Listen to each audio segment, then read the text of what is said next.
The Secrets of Technology is brought to you by the StarQuest Production Network and is made possible by our many generous patrons. If you'd like to support the podcast, please visit sqpn.com/give. You're listening to The Secrets of Technology.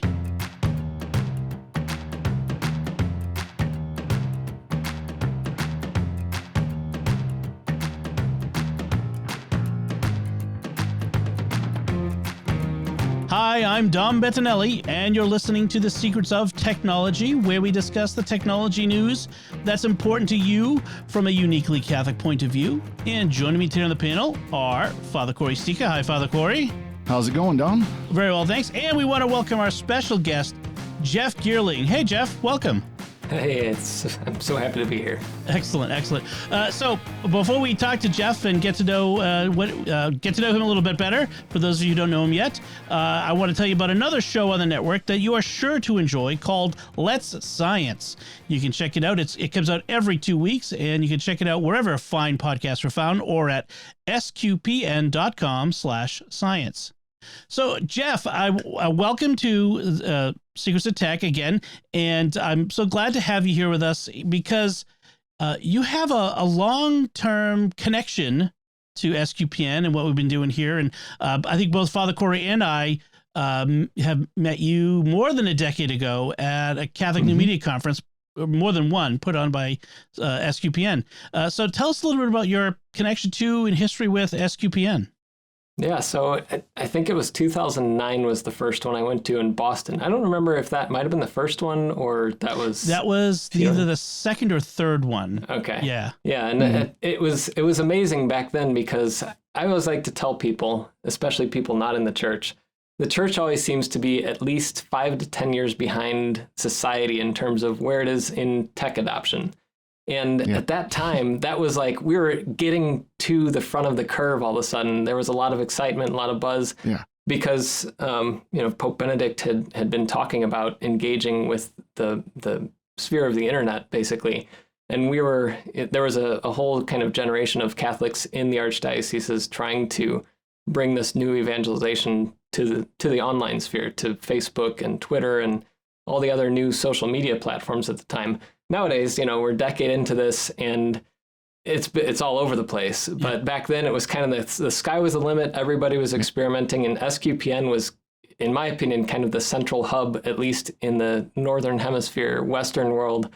It was kind of the hub for all the ideas that I saw for blogs and for YouTube and for social media use and communications and how to respond in crisis situations and all those kind of things. Well, that was a time, too, that the secular world was trying to figure out things like podcasting. Leo Laporte had just started his Twit network not long before that and things like that. So, yeah, we really were. SQPN really was kind of at the bleeding edge at that point. Yeah, I do remember there were so many podcasts in the Catholic Church at that point, and the secular society was kind of that was one area where I think all of us were on the bleeding edge at a point. And it's funny how things have come full circle. Podcasting kind of died off a little bit, I'd say, in the mid 2010s. And all of a sudden, there's this huge resurgence. And, SQPN has been there the whole time. Yeah. In the background, Twit has been there the whole time. There's all these podcast networks that I see that are kind of riding that wave back up again. Well, it's grown so much now that it's funny, like when you see these stories about Catholic podcasting, and we don't even get mentioned, not that we have to, but I'm saying like there's so many big podcasts, so many Catholic podcasts out there that, you have to sift through them all. I mean, the biggest one right now is got to be Father Mike Schmitz's, Bible in a Year, which was the number one podcast, period, in America. Yep. I mean, that's a huge thing. And, it's I love to see it and love to think that there was a seed of all of that was at those CNMCs. Yeah. So, we were talking before we started that I think the last time we were at CNMCs together was probably 2012. I think it was 2012, like you said, in Kansas City. That was a great time. I loved getting to those things because it wasn't even just the talks, which I still remember your talk. Your talk stands out for me. I remember it was so good, but it was the getting together with people of like mind from all over doing cool things. Even like Bishop Coyne was at that one. He's now the bishop in Vermont, and at the time he was I think auxiliary in Indianapolis. But just it was such a great time. I have hinted at in other podcasts we're planning on doing CNMC of some sort, some gathering of some sort again. So keep an eye out on that. So Jeff, what are you doing now in the tech space, though? I'm going to guess that a large portion of our audience probably knows, but for those who might not, what are you up to these days? So nowadays, I a couple years ago when the pandemic started, I was starting to do a little more YouTube. I was doing some live streaming, some training for different types of software, things like that. And I had like the perfect timing in hindsight. No plan to do it, but like I had this series that was going into the pandemic, and so many people all of a sudden didn't go into the office, but they had all this time on their hands and like, you know what, I'm going to learn a new skill. So a lot of people found my channel through that. And my channel went from, I started it in 2006, back when YouTube, like the first or second year of its existence. And I had maybe 1,000 subscribers, and then it went to 10,000, then 20, then 50. And by the end of 2020, I was just about to hit 100,000 subscribers. And wow. I started to think I could do this. It's a passion of mine. I've always loved doing video. I've always loved doing multimedia and making a presentation, telling stories. And so I got a ton of practice that year while I had a stable job. And then I decided I can get enough revenue from this. Not nearly as much as I was doing consulting, but I could get enough to do it full time. And I dove right in through 2021. And now I'm basically running a YouTube channel talking about Raspberry Pi type tech, electronics, computing, and home lab. So servers that you run in your home, I call it cosplaying as a sysadmin. Basically, you want to act like you're one of those cool people in the data center, like, Mr. Robot or something, hacking things. Like you can have your own rack of equipment at your house. And so I've had a lot of fun doing that. And the cool thing is I've been able to share that passion on my YouTube channel and get a lot of community feedback from my audience on YouTube and it kind of just snowballs. It's been a really fun experience. I was gonna say it's fun to watch. I'd caught up with your YouTube channel probably about a year or so ago is when I kind of caught back up with you and was like, oh, cool. Kind of about the time you hit about 100,000, I want to say. And of course, I was just looking. You're well over 380,000 now subscribers, which is awesome. I mean, that's amazing. But some of the stuff you do, especially with the Raspberry Pis and things like that, home automation, and yeah, I mean, a lot of really cool stuff that you're able to do on your. Although I'm jealous of your network setup that you've been building.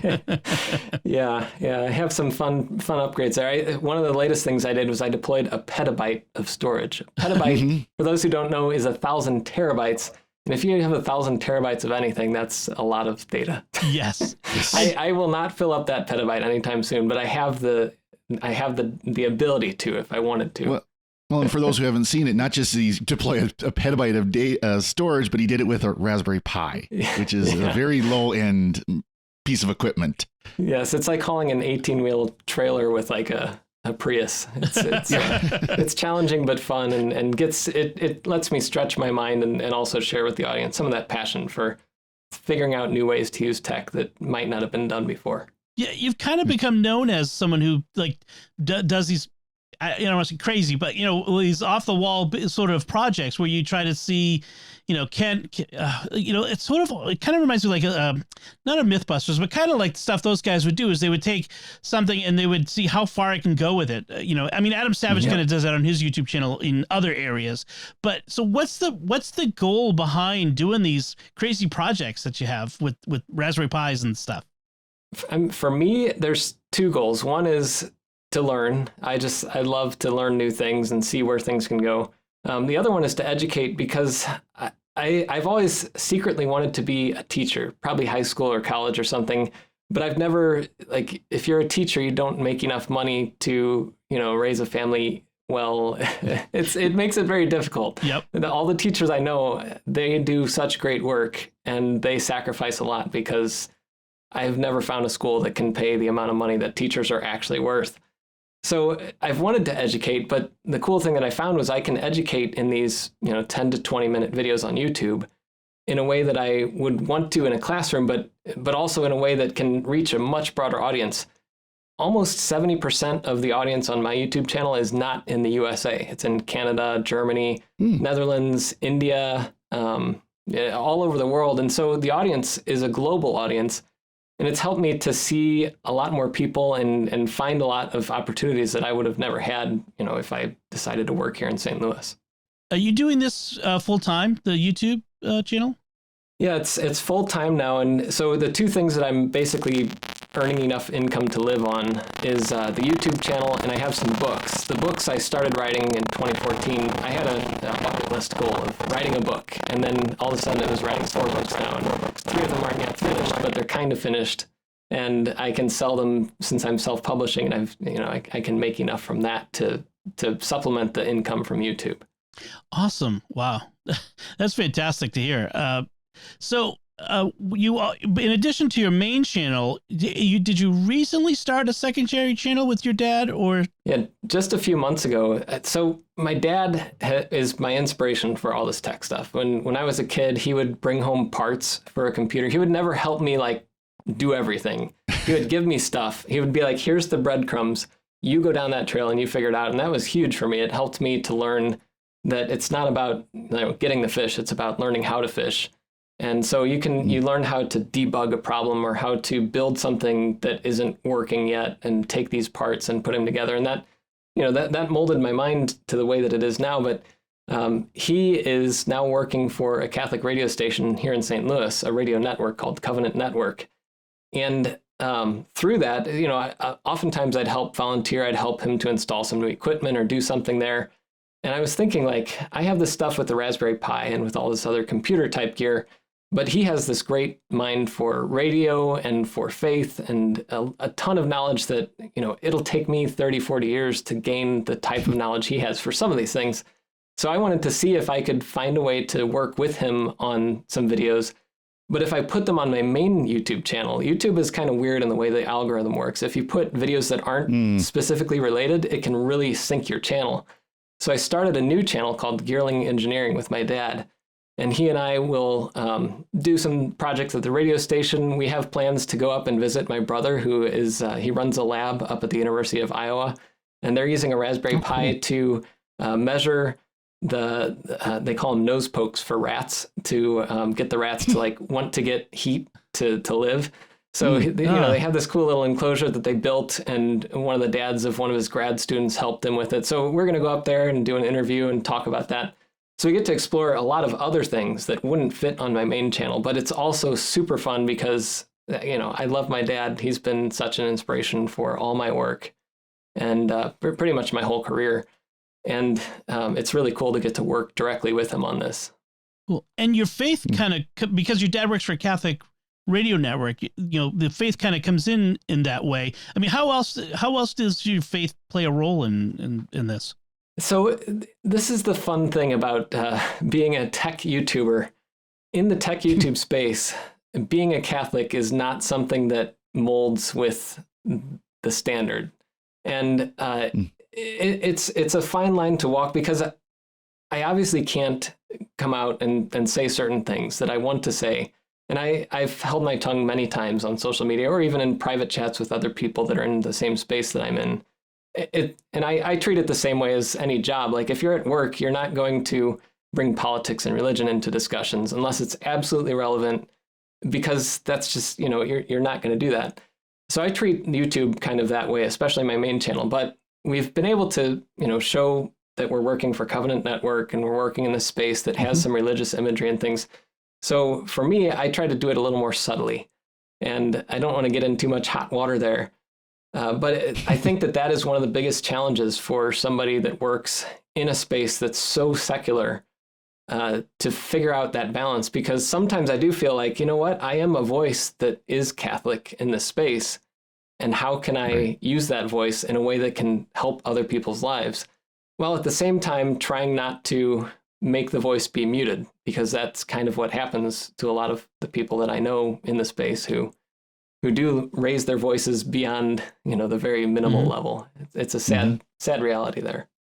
Yeah, I think we saw that. We've talked recently about a few guys like that who've Catholics in the tech space, whether they're, I think there was I don't want to talk out of turn. I don't want to get it wrong, so I won't try to get it off the top of my head. But there's a couple instances of guys who were Catholic who their past statements on social media were brought out against them today, and they're being thrown out of their open source projects and that sort of stuff. So I get that. I mean, it is a fine line to walk into. Like, even now for me, I've been on social media or on a blog for over 2 decades now.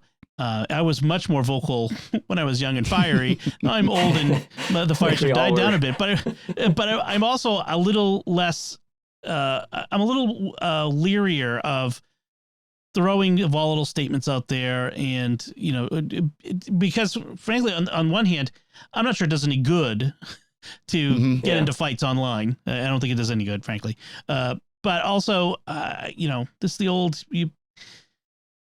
saying, you attract more flies with honey than vinegar. You know, I mean, I think what we're doing here, like on Secrets of Tech, is we're you know, like I said, talking about tech news from a Catholic perspective, but we're showing we're regular folks. We're just like you. You know, there's probably a lot of tech YouTubers out there who are Catholic but you wouldn't know it, or Jewish, or, you know, evangelical. There are. The funniest thing is I've noticed that in-person interaction is basically the only way that I'll get deeper. I've tried numerous times on Twitter or on Facebook or in comments on videos or things to dive into a subject a little bit, and it always just explodes in your face. So I found that the best way to connect to somebody, especially if, like, there have been people who are so vehemently against a statement I made, and that the next conference I have been at, or at some meetup or something, I'll talk to them and we'll come to understanding. We usually don't agree in the end, but it's a lot more, at least we'll still be friends. Yes. Yeah. Unlike on Twitter, where all of a sudden now you're this evil person and you and me we're never going to talk to each other. That's happened a few times on Twitter, to the point where I will not touch it. And I will not touch any topic, no matter if it's tech, if it's tabs and spaces, if it's, you know, who's your favorite podcast, I stay away from that. Yeah, anything controversial, like religious wars over iPhone versus Android, or, you know, that sort of stuff. I mean, it's never worth it in the end, because in the end, a lot of this stuff it's not the sort of thing that can be, you know, resolved in 180 characters or whatever, you know. So I agree there. Or even with Twitter notes nowadays. Right. Feature exactly. they just introduced. Well, in social media, it's so controlled. It's funny, you know, the promises of Facebook and Twitter and other social media was you were going to be able to express yourself, and it's open and it's free. But it's not that anymore, between algorithms and what they'll permit and won't permit, and will get you blocked or shadow banned and all these kind of things, you know. And it's hard to be able to express yourself in a way that can really get the point, you know, get it across with charity, you know, and whereas you can do that much more easily in person. And so, like you mentioned about, you know, making sure there were subtle things every once in a while. You know, one of those things, you know, like you have your family once in a while help out with a video or something like that. Like you do the live stream working on your computers, and, you know, it wasn't your wife that was helping with it, or, you know, stuff like that, you know. And I mean, that's a big message there, that this isn't just, you know, you're some tech guy who's living alone. You've got a family that you care for, and they're part of your life. Things like that. A big part. Almost as big as YouTube. No. Bigger than YouTube. That's awesome. So one of the things I remember from back in the day was that you were one of the early proponents of the Catholic Church making more use of open source, Creative Commons, and that sort of stuff. Tell me more about, in our audience, about this idea of why the church should be using these ideas that from the secular world and from the technology world in how we do our daily, our business, but our evangelization, our ministry. What do you think of that? When I was working for the Archdiocese of St. Louis, one of the things that I was trying to do was integrate the Bible texts and the catechism texts into our website. And that was where this really started coming up. Throughout most of my career, I've always worked with open source technology because the community will come together and help solve common issues, and all of the code is free. It still requires work to get something working that's open source, but they basically give you the code, and you can work together as a community to solve problems together. And that way you don't have to all buy your separate licenses or have a software that's not necessarily particular to one organization or something like that.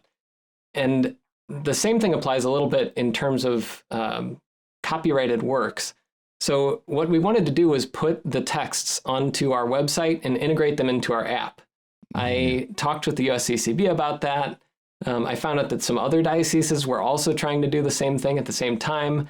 I actually worked with Flocknote for a couple of years, and we tried to do this all the time. We had a lot of issues trying to use the official church English translations in our projects because the license that the USCCB had was too restrictive to let us do that. We could only basically embed their website in our app, which was not a very good user experience. So I think that the church has gotten a little bit better about that as the internet, like at that time, we were still trying to convince them, like the internet is this thing, like we need to be there. We need to have these texts in an easy to browse format and all that. So we've gotten past that hump, but I still think that my philosophy always is I'm given talents to develop software and to build things that were God-given. It's not something that I just thought of this in my brain and I'm so smart and I should get all the money for it and things. Even if you do sell it, I think that it's a good practice to have the source, the code or the texts behind it free and open so that anybody can do what they want with it. The thing is, there's always a risk, of course, if you give something to someone free, they could abuse it, they could do the wrong thing with it. But in the open source world, that's why we have a non-restrictive license, like do what you want and you can't blame me if you do something wrong. I think some people in the church are scared of that idea that, somebody could do something evil with the thing that I create. But, if you want to get into that discussion, there's a lot of philosophy over that whole realm of discussion. But I still think that the idea of being open with everything is better than not being open, not sharing, and not letting other people benefit from your work completely. I mean, Jesus he let his body die so that we could all live. Right. I think that we should all try to give everything of ourselves, including our works and our code and our translation and all that stuff. And we still need to find ways to support professional people who do this stuff, but also while letting their work kind of be free, I think. Well, it's something that unfortunately, I don't think a lot of people in the Catholic Church understand well, the importance of something like this. And it was just kind of funny because we're in a church where we will use hardware and software till it basically dies. I mean, I remember this when I was first a priest in 2008, 2009, and I went to a parish that was using, if you remember, Parish Data Systems. Oh yeah, their accounting software was using the DOS version, not even the Windows version. This software at that time was easily 10, 15 years old and was completely unsupported. Yeah. If something went wrong with it, the parish was out of luck. But if it had been an open source package, first of all, it would have been much more recently upgraded. Yes. But they didn't want to spend the money, couldn't afford to spend the money for the latest, greatest Windows version or whatever. It reminds me when I first started working for the Archdiocese of Boston in 2007, 8. They had Windows XP on the computers, and they were only about 15 years removed from the accounting in literal ledger books, like into the late 90s. They were in literal ledger books. I mean, we talk about SQBN being on the cutting edge. That's why it was such a big deal. What we were doing is because at that time the church was so far behind on almost everything. And I agree with the whole, like, the idea of we need to free. In fact, I think it was Brandon Vaught who came up with it, like free the catechism movement. Where it was free the word. Hashtag free the word. That's right. I remember because he and I had so many conversations, and I don't know if you remember Matthew Warner from Flocknote. Oh yeah. He worked with a few different people to get this catechism in a year, which ironically now that we're doing catechism in a year with Father Mike Schmidt, I think. Yes. Like we were trying to do that. He just started we were going to split it up into daily emails, and we started doing it. We were like, it's easier to ask forgiveness than permission. Well, we asked forgiveness, and then they said, we don't forgive you. You got to shut that down. So after a few weeks of sharing the catechism in that way, we were shut down, and we were not making any profit off this. This was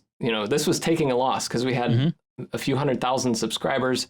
Sending all those emails cost money, And I mean, sure, maybe we got a couple clients out of it. I don't know, but it was evangelization, and we were basically shot down for that. And that really, if you want to boil the blood for a young person who thinks they're making an impact on the world, tell them that the thing that they spent months working on and collaborated with other people to try to spread the gospel, tell them that they can't do it because it's copyrighted text, and they can't even use the other translation because it was apparently had issues too. Yeah. We would have gladly partnered. We would have gladly found a way to share some revenue or do something, but it was at that point somehow bridges were burned, and that's when we started that Free the Word campaign. And I think there's still a page up there on Brandon Bott's website, probably, yeah, still saying like, please let us do this. Make it Creative Commons, and that way you still control it. That's still yours to own, but it lets other people use it for the purpose that it's there for, which is to share the word with people. That's what it kind of drives me crazy, because I think of all of the awesome ideas and projects that people would have had over the past 15 years using the Bible or the Catechism in a text space that never came to fruition. I mean, even just like the doing Liturgy of the Hours apps and that sort of stuff. Yep. They've shut down the Divine Office app, which was a audio app version of the Divine Office, and then they had to open up in a backward way where they have to pay this huge licensing fee, and it just like people want to pray. Let them pray. Well, and try to find any recent liturgy text online. Oh, you can't. Not like not the 1970 translation of the Mass or anything like that. The new version of it. Yeah. It's easier to find Protestant translations of these things than to find Catholic ones. Yep. And that to me is a very sad statement. Yes. Especially considering the church has always been historically a leader in the arts and sciences. And yet we're, at least in the English speaking world, I haven't talked with other language speaking people about this issue. Maybe it's just a North American thing. I don't know. But it still makes me angry to this day that we could not get that done. Well, and for me as a priest living in a very rural area, I can't just run to the Catholic store. I just can't run to the local Catholic goods store and buy the book I need. And so if I need a specific book once in a while, I have to make sure I have it. Otherwise, I'm out of luck. Like a liturgical book that, Yeah.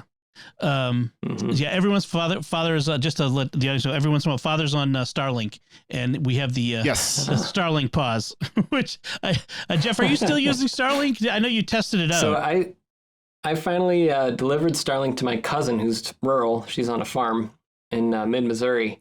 Right. And there was a long story about that. I have 5 or 6 videos, and it's funny, all those videos are in the top 10 on my channel. That's right. Because there's a lot of interest in Starlink, and people who have Starlink also, it's a very tight-knit community. There's everybody who has Starlink loves it and hates it, but they love it more than they hate it, I think. It's a weird thing. And I mean, I live in a town that, has okay internet. We can get 40 megabit DSL, basically, 3 megabit up. Woohoo.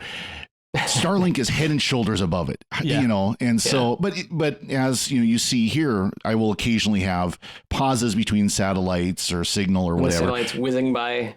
Yeah, exactly. But the fact that they can do this is so incredible. So for those of us in smaller areas, I mean, you're living in St. Louis, where you probably have far better internet than I've ever seen in my life. I didn't need it, but I was able to get it, and I knew that at some point I could pass it to my cousin who did need it, and so I got it. I did a lot of testing. I measured a lot of things, and then I passed it along to her when it was finally possible. So for those of us in the rural areas, we are very grateful to Elon Musk and company. Check out Jeff's videos, because then he ran a web server off of it via solar, which is just awesome. I thought that was fantastic. Solar power plus in that particular instance, I used 4G modem, but I had planned on using Starlink. The problem was that the logistics were a little difficult because Starlink was not available at her farm. Oh. And I wanted to do it on a farm because I wanted cows in the video. And I don't have any cows at my house. And there's issues too, the way Starlink does its IP addressing too, that would make that difficult. So. Yeah. So Jeff, I want to make sure that we cover one topic that I know is near and dear to your heart, which is Ansible. And I know that you've been an Ansible evangelist for a long time, just like a Catholic one.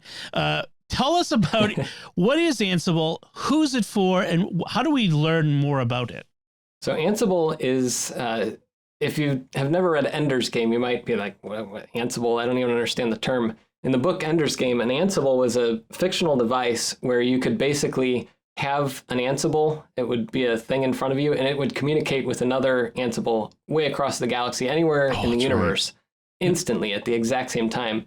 So the thing with Ansible is it's a way to control other computers, servers, equipment, so network equipment, communications, telecommunications equipment.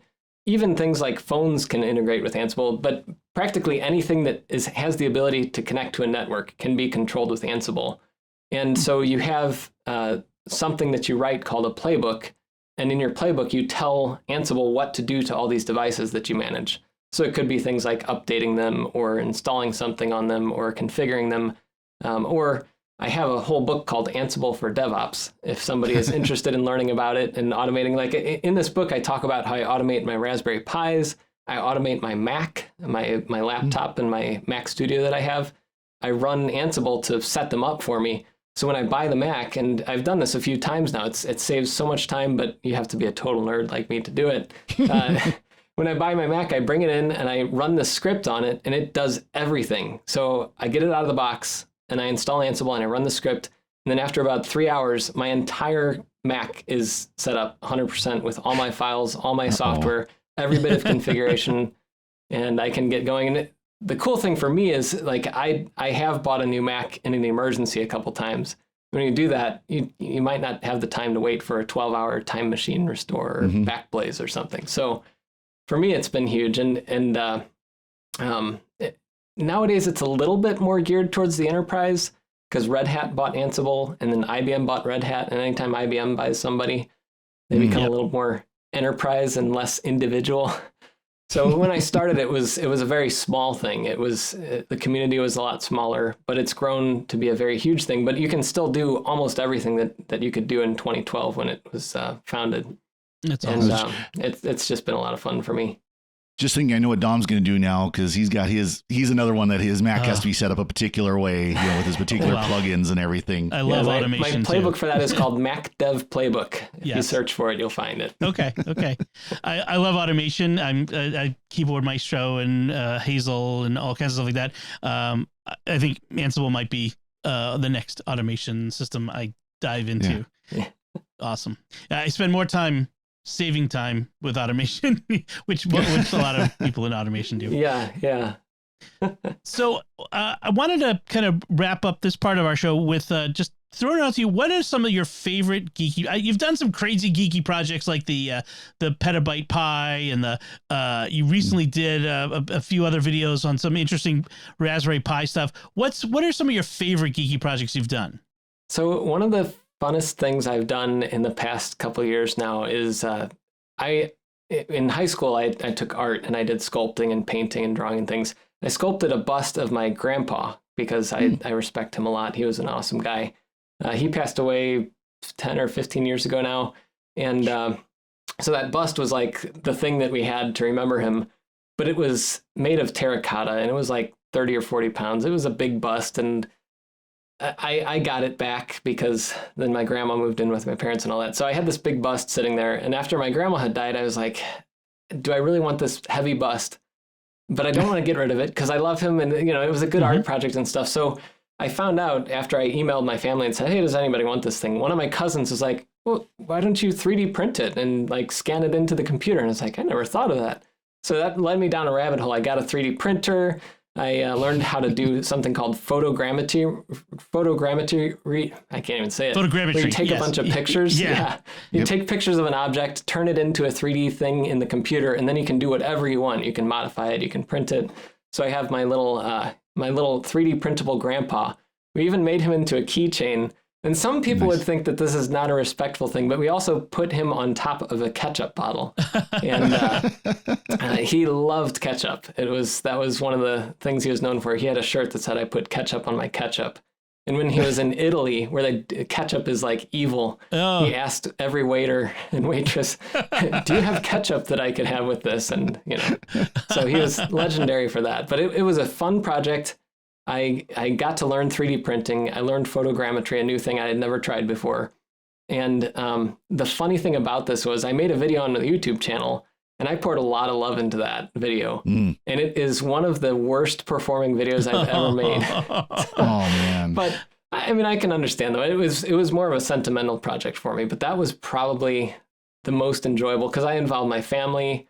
We had a ton of discussion with my cousins and with my aunts and talking about this, what are we going to do with this statue? And then we had, like, two of us had 3D printers at that point. So we were printing all these statues and keychains and things for everybody. Nice. So that was fun. It was a way to learn some new skills and like grow our family love for each other. And it ended up we have a family calendar every year. And that was on the back cover was all these little grandpas printed out. Nice. I think every tech tuber has a story of the video that they spent the most time on that got the fewest views. It's just one of those things you just can't predict. And then we've got that as podcasts. We've had episodes that we put a lot of work into, and nobody listens to them. Yeah, that's true. That's true. And then you have one that's you're like, oh, let's do this really quick. You do it, and then it's like, whoa, it blew up. That's the best ever. It's like, really? I didn't put any time. Well, and that's just that's the nature of the human factor in the audience, which is what makes it so great. Yep. You know, it's not about the machines at that point. Awesome, Jeff. Well, thank you for discussing your channel with us and your mission. We'll continue to talk about the other new tech news headlines that we wanted to talk about the rest of the show. But if you want to check out Jeff's channel, we'll have a link in the show notes. It's at youtube.com/Jeff Geerling. And also check out the videos featuring Red Shirt Jeff, which is some of my very funny. my alter ego. Your alter ego. I forgot to say at the beginning of the podcast. Now you did lock him in the closet, right? He is often restricted to the workshop. He's not allowed in here when I'm doing any of these recordings. Otherwise, something might catch fire. He's just dangerous. All right. Before we get on to the rest of the show, I want to take a moment to thank our patrons who make it possible for us to create the Secrets of Technology, including Jordana A., Jason E., Ricky T., David B., and Jim H. Their generous donations at sqpn.com/give make it possible for us to continue the Secrets of Technology and all the shows at StarQuest. You can join them by visiting sqpn.com/give. So we want to talk about some of the tech that's in the news, and our first story that we want to talk about, the headline's great.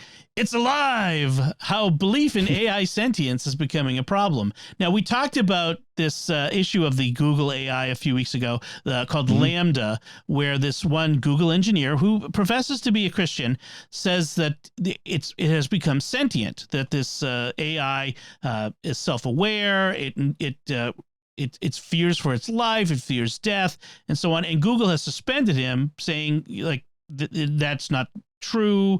This is not a self-aware AI. It's just a very smart chatbot. And this article from Reuters came out today, I think it was, and they talk about, or as we record anyway, they talk about the problem, which is that a lot of people are the AI chatbots are getting so good that people are starting to attribute emotions, intention, and sentience to them in ways that are bad. And the fact is that people attributing sentience to machine learning algorithms is bad, even apart from whether they're, becoming sentient or not. It's bad. So what did you guys think of this story? Anything to jump out at you on this one? Well, of course, I was on the show a couple weeks ago and we talked about it, and it's interesting because like this one talks about the replica, which is kind of a chat bot, but it's got an avatar, and I think that takes it kind of into another level there, where they see what looks like a person interacting with them, and there's that natural tendency of humanity to attribute, to humanify, if you will, I'm just blanked on the word, but to anthropomorphize, anthropomorphize, things like this, where they get that, no, this is really a person. You one comment you got in your notes is about, the my pet is my kid type of thing, right. Things like that. That's what I was thinking with this was like people who attribute, they turn their pets into like a child, like that, like make it equivalent to a child when it's just an animal. I mean, you can love a pet, you can treat it well, but it's not a person like your kid is, and you're not its parent. And I think it's the same danger here. There's a researcher that's quoted in this is saying, suppose one day you find yourself longing for a romantic relationship with your intelligent chatbot, and referencing the movie Her from 2013. But it's not conscious. Getting involved with it would be a terrible decision. You'd be in a one-sided relationship with a machine that feels nothing but tricks you into thinking it does. And that's a bad thing, right? Yeah. I mean, I think I've seen a lot of people throughout the pandemic. It really accelerated that. It was funny because in science fiction, we've often toyed with the idea, but the pandemic brought up a lot of interesting things, along with some of the polarization in society over the past 5-6 years. And how many parts of our lives are driven by bots nowadays, whether it's replies on Reddit and Facebook and elsewhere, or even posts. And at this point you can generate a full article. You give a topic and an article spits out on it. And how can you say that's true or not? Yeah, so I think that it points to the importance of real human relationships, which in the pandemic, a lot of people did not have. A lot of people were either totally isolated or partially isolated. And that really, I think, put a kind of a big, they highlighted this problem that is happening. And I think it's a serious thing that we need to deal with. I think one of the best things is some of the priests that I know in their homilies and in their communications have mentioned that's one of the great things about the church is everyone is called to come together and be at these liturgies and be in communion and have that relationship. And even if it's, even if you're not Catholic and you're not having that spiritual relationship, having a human relationship where you come together and talk to people is a way to combat that tendency towards, loving the chatbot and coming into relationships with things that you shouldn't be, really. Well, I think it's interesting too, is of all things, the Orville is dealing with some of this with Isaac the Kalon is a artificial intelligence. And there are characters on there who are trying to draw the human out of him, if you will, kind of like take data and going even further, data from TNG and going even further. So that's something that even like the Orville is dealing with and talking about. Right. I think it's this whole question of how our relationship to the tech around us, and also in the midst of our increasing isolation from each other.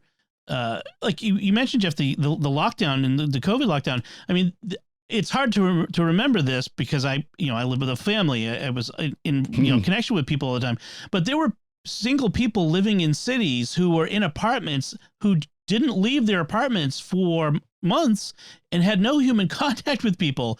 And I mean, I remember hearing stories of them where people would have conversations with their echoes just to have a conversation with somebody, to not feel so alone in your home all the time. I mean, now imagine Echo was actually a competent conversationalist, like a chatbot. I mean, that would be, I could see the temptation to begin to treat it like that. And because it's an algorithm, how it could be used to manipulate people. That's how it is being used to manipulate people. I've seen plenty of evidence for that in places. So yep. It's definitely scary. So another headline I want to talk about is this one now, from the dangerous to the good. Hey, this story says that a single AI-enhanced brain scan can diagnose Alzheimer's disease. And this is from Slashdot. It's sharing a story from London's Imperial College of Science, Technology, and Medicine. And they said that using a single MRI scan of the brain, they can apply some machine learning technology to compare the vast number of features that they see in the brain, the sizes and the electrical activity and all kinds of things like that, and comparing it to brain scans of thousands or probably millions of Alzheimer's patients, and see a correlation, basically, that this could be some, at this point it's not a positive diagnosis, but sort of this person should have further diagnosis done. But this idea of using a single MRI to help, because catching Alzheimer's early has been the holy grail, because it's almost impossible to find it early in a non-invasive way in people who are going to get it. And so this was a very interesting story where we're using AI for good. So what did you guys think? What did you guys think of this one? I have a brother who's a doctor, and he actually works with memory care in older adults. He's a neurologist, and I've talked to him about it because, you know, he and I both have a passion for tech, and he and I both discuss things like this from time to time. And I think that he made a good point that AI can do a lot of helpful suggestion, but the important thing is who's training it.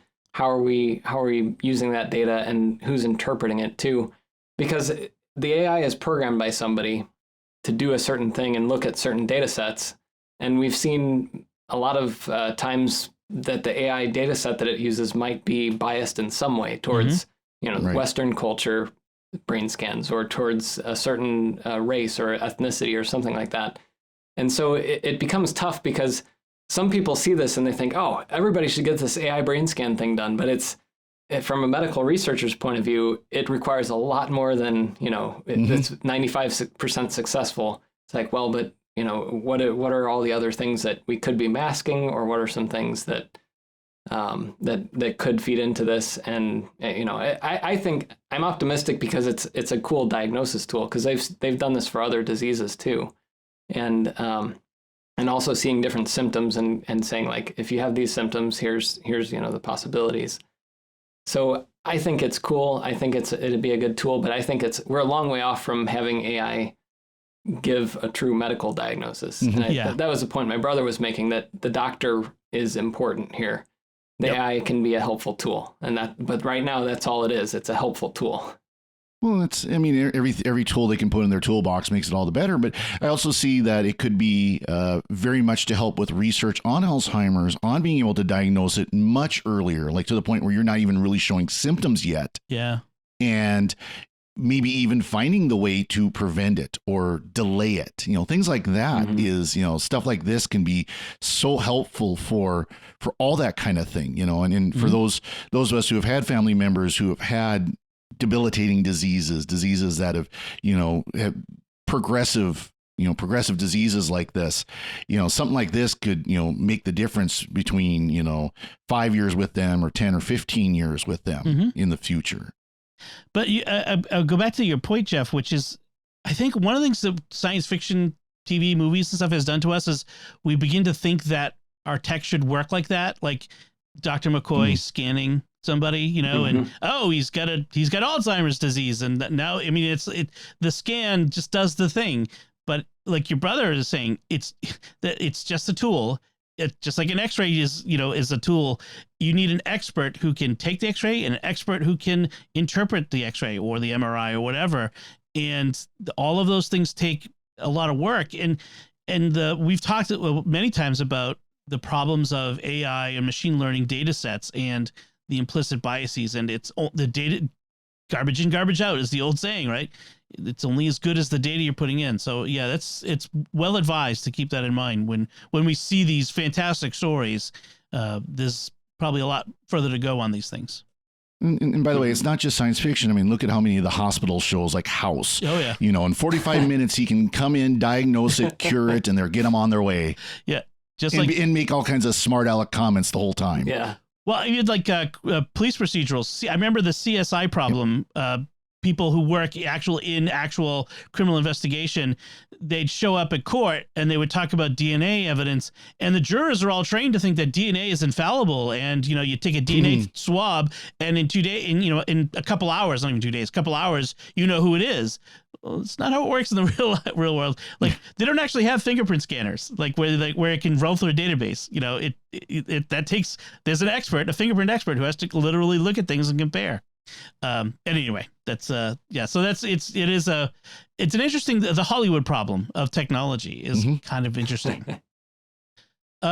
And then a next headline I want to talk about is this one is very interesting to me as a consumer focused story. The Apple is rumored to announce its game-changing AR/VR headset in January 2023. Now, there's been talk about this VR headset, AR headset of it's been one or the other or both for a long time. And people have been talking about it for 5 years or more. And it's been clear Apple is heading in this direction. And now this this Apple analyst, Ming-Chi Kuo, he's got a pretty good track record for Apple rumors. He's got his finger in the supply chain, I think.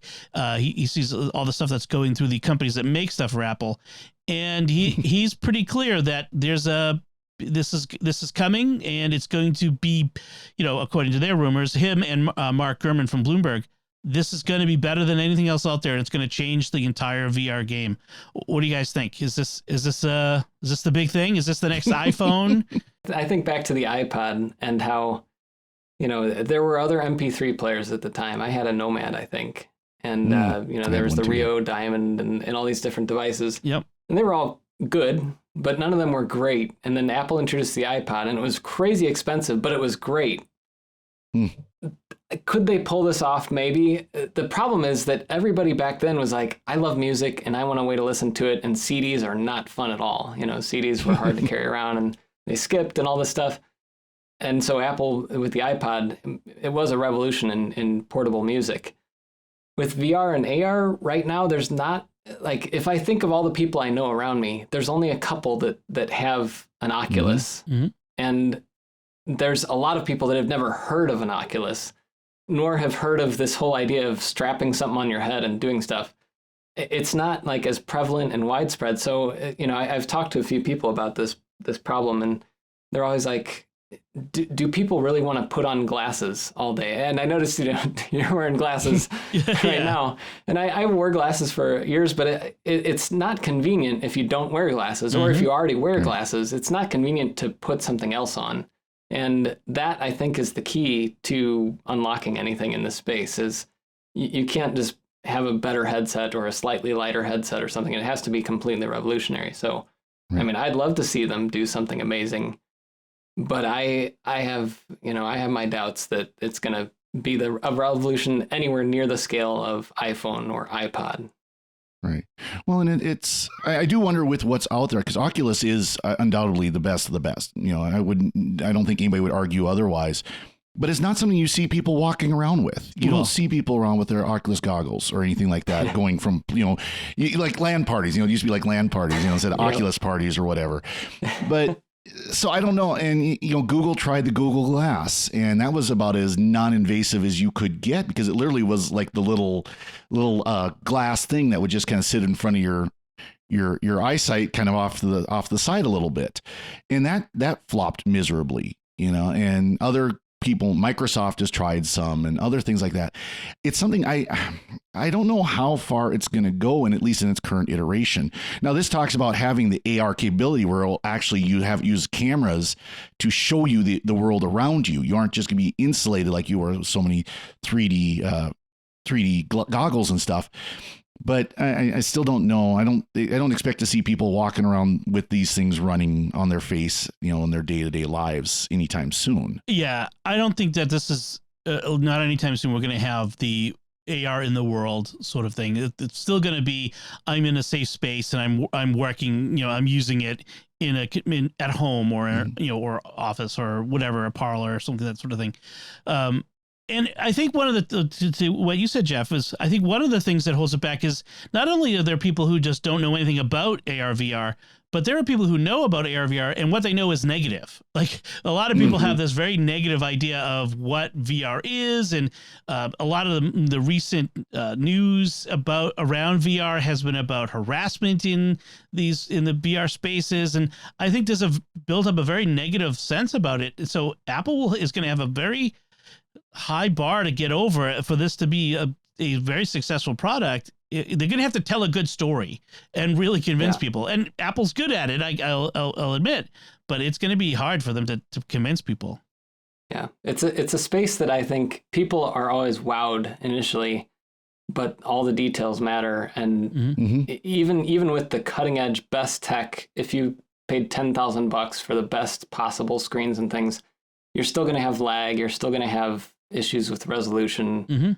So you have to have something unique, and maybe Apple has something unique, but I just have my doubt on whether this could be the next iPhone. I don't think it's going to be near that level of success. Right. because I know my wife is not going to even think about it, but she thought about an iPhone. Right. Yeah. Same here. Same my wife too. And I think content is going to be king. It's not just going to be about the tech. It's got to be what's the software running on it. What are you going to be able to do with it? It's not just the hardware. All that said, I'll buy one. So yeah, not a surprise. We're $3,000. Well, I'll buy like the second or third iteration when the bloom is off the rose and the price comes down a little bit. Yeah, this isn't like Apple TV where they threw it out there for $100 just because that was Steve Jobs' little passion project. Yeah, I got the second or third iPhone. I got the second Apple Watch, or the third Apple Watch, or something like that. I'm always the guy who's a little bit behind the curve because I have platinum dreams and a tin budget, so shall we say so. All right, so those are our headlines this week. Let's move on to our picks of the week. And Jeff, I told you ahead of time that we're going to spring it on you. I'm going to ask you for a pick of the week. So why don't we let you go first and tell us what your pick this week is? Yes. So there's a YouTuber that I follow called Look Mum No Computer. Kind of niche. He doesn't have as huge an audience as some of the huge YouTubers, and especially in the tech space. But he does a lot of electronics projects and, retro tech. One of the things he's famous for is taking like 80 Furbies and making a Furby organ that plays music through the Furbies. That's a terrible, horrible thing, but it was fascinating and I had to watch every second of it. But recently he bought a church organ. So from a church that was closing, he bought their organ, and the organ was in some disrepair. He bought this thing and he's setting it up in an electronics museum he's building.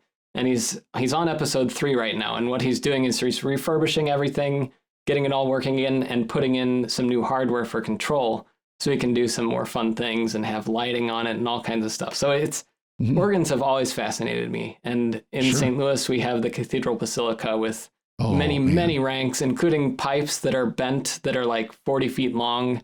One of them got stuck one time on, and the whole church was just vibrating for like 10 minutes until they shut it off. So I love organs. They're cool. I love organ music, and he's done some fun things with it. So I enjoyed watching that and seeing the tech and the old tech of the church organ and the new tech of his electronics design is pretty cool. Oh, that's cool.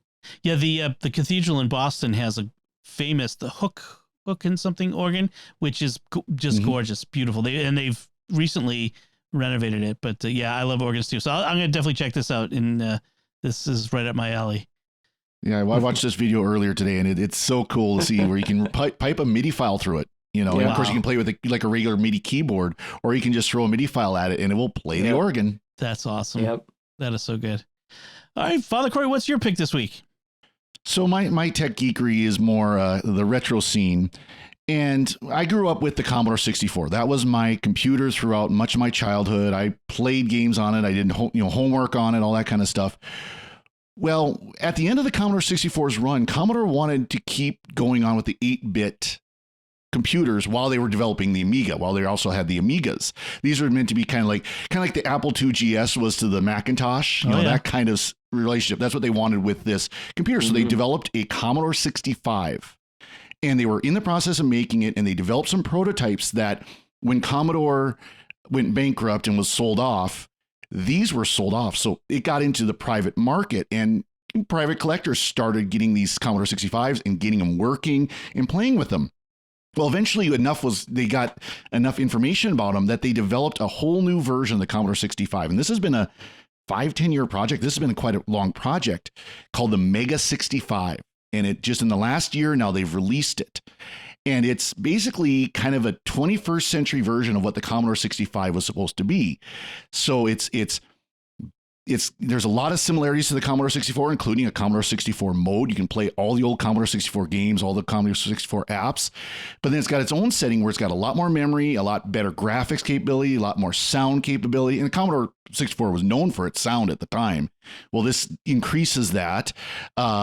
It's got a built-in 3.5-inch floppy drive, brand new computer with a built-in 3.5-inch floppy drive. Wow. It does, but the idea of this Mega 65 is to be where that Commodore 65 would have been today. And one thing that really interests me about it is it is a very powerful computer. It's actually 40 times faster than the Commodore 64, the original 64. So for an 8-bit system, this is a very powerful computer. But what I see kind of the interesting thing of it, it can run what's called GEOS, the Graphic Environmental Operating System. Those who are in the Commodore world know what this is. This was take the Mac interface and put it on a Commodore 64. That's what GEOS was. And it could do word processing. Oh, wow. It could do spreadsheet work. You could have other things you could do. It had a programming interface and everything, graphical user interface. Imagine using something like this as a no distraction system. One problem with our modern computers is they're all multitasking a little too well. They're constantly throwing up alerts and doing this and flashing at you and beeping and making noise and everything. Well, imagine if you had this computer that you could just sit down and turn all that off and you're just working on your word processor or your spreadsheet or your calendar or whatever other app you have. And that's what kind of interests me more about this. Not just being able to play the old Commodore games, of course, but also, but to be able to have that set up, say, in a corner of my office when I'm working my homily, I can go over there and work on it and not have the distractions of my whole system that's sitting here in front of me right now. That's fun. That is fun. So it's kind of pricey. They priced it at, and you'll recognize the number, Dom, $666.66. That is the price of the original Apple II, Apple One. Apple One. Oh, the one. Okay. Yeah. It was the Apple One. Yep. They purposely, but it's euros, not dollars. Right. So it ends up being about $800 plus shipped. So it's anybody who wants to donate one to the cause, I greatly take it. But no, they do. They shipped out, I think, the first 1,000 of them. They did pre-orders for the first 1,000, and now they're on the second batch of pre-orders. Nice. So you can go and pre-order them now, and they're supposed to start coming out the end of this year. Wow. That is fantastic. I love that. I like how they say it might be the fastest 8-bit computer ever. That is not a high bar. So that's awesome. No. I want an Apple II GS again. I miss that computer. It got stolen. It's a long story, but yeah, I had it stored in a basement, and a roommate moved out, and it went with his stuff. And I don't know whether it was an accident or whatever, but I never saw it again. And so it's sad. I love that computer. Anyway, memories. So my pick this week is something that's been really cool, and I saw someone else talking about it, and I said, I got to have that. So I also have a Mac Studio that was on my desk, but a Mac Studio is a kind of a big computer. And I had an iMac before, and I had it on an ARM, and I really got used to this idea of having the desk clear and having just the monitor on an ARM up above, and having the Mac Studio there on the desk. It just kept getting pushed back, and one of these days it was going to get pushed right off the back of the desk. So I saw this, someone linked to this on Etsy, this guy who's created these 3D printed, and it's a pretty good 3D print, Mac Studio under desk mount. And so it's sized correctly for the Mac Studio, and it's sturdy. I was not going to trust my computer to something until I made sure it was pretty sturdy. And it comes with the screws, and it's got 6 screws, and I screwed it into the bottom of my desk, underneath my desk, and it's right here. I can reach underneath and touch it, and I can, reach the power button and the cables and all this sort of stuff. It's not in the way, and it's nice, and it's there, but it's not there. And actually, one of the nice things is because it's mounted, all of the fans are on the bottom of it, so it actually gives it better airflow. I think it's running a little cooler than before, and so it's $60, which is not terrible. I mean, there are cheaper things out there, I guess. I bet if you were a 3D print aficionado, you could maybe figure this out for yourself, but you're going to want the right 3D printer and the right material, because you're going to be trusting your very expensive computer to this. But he also sells other bits and bobs for mounting things like Thunderbolt docks or USB-C docks and that sort of stuff. So you check out his Etsy shop. I'll put a link to the Apple Mac Studio under desk mount in there, and then you can see what else he has that might, if you don't have a Mac Studio, you might have something else that would be useful for you. I was going to say, though, if you did have a Mac Studio, you'd find the $60 if you needed it. Yeah, you could afford the Mac Studio. Mac Studio's not too bad. It's not too bad, but yeah. I actually posted a video just a couple weeks ago about my solution. I put the Mac Studio in a rack mount from a Netherlands company.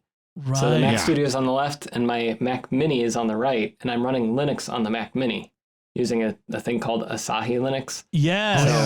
The M1 Linux. Yeah. We've talked about that. Yeah. It's been fun to experiment with that, and still don't have graphics working on Linux on the Mac, which would be really cool because then you might be able to do something like emulating Steam games through Proton, through the Rosetta emulation layer, through Intel, through M1. Like, the crazy thing is the M1 is fast enough that it could make it worthy of running certain things that you can't run on Mac OS. It reminds me, turtles all the way down. Yes. That's awesome. All right. So those are our picks of the week, and that will do it for us this time. We would love to get your feedback on anything we've talked about, and we would, send it to us at our show, our show page at sqpn.com/technology, or the StarQuest Facebook page, facebook.com/StarQuestMedia. Send an email to technology@sqpn.com, or visit our new StarQuest Discord community at sqpn.com/discord and find the Secrets of Technology channel there. You can find links from our discussion and our picks of the week on our show notes at sqpn.com. We'd like to thank James for his research assistance in this episode. And until next time, Father Cory Sticha, thank you for joining me and sharing the secrets of technology. Thank you, Dom. And especially thank you to our special guest, Jeff Geerling. Thank you for coming on with us. Thanks for having me. And once again, I'm Dom Bettinelli. Thank you for listening to the Secrets of Technology on StarQuest.